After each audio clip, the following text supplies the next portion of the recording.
कि एक वो वक्त था कि इंदिरा गांधी जैसी सुपर पावर लीडर दिल्ली से रेंगते हुए दारुस्सलाम हैदराबाद पहुंची थी।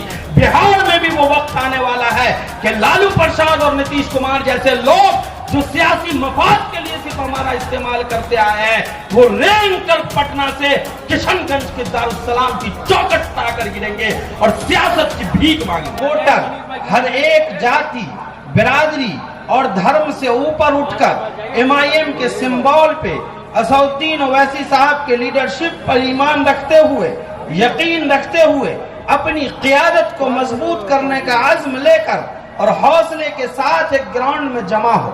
मैं देख रहा हूं कि नौजवानों में जो उत्साह है, नौजवानों में जो खुशी है, वो इस बात की गवाही दे रहा है कि बिहार एक नई सियासी समीकरण की तैयारी में है।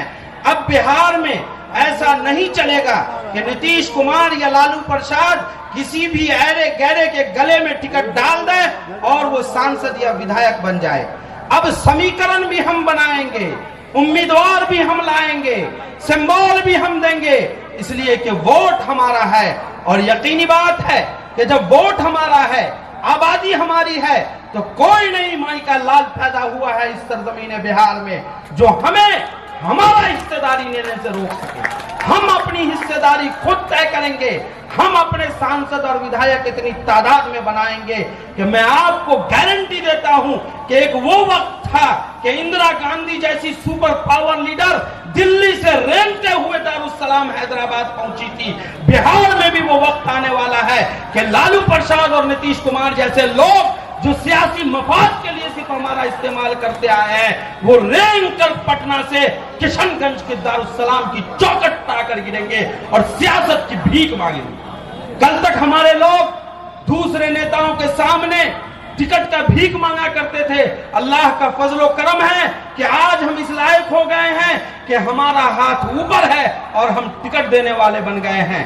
सोचिए आप लोग कि वक्त और हालात बदल चुके हैं, सियासी समीकरण बदल चुका है, माँ और बाप की राजनीति खत्म हो चुकी है।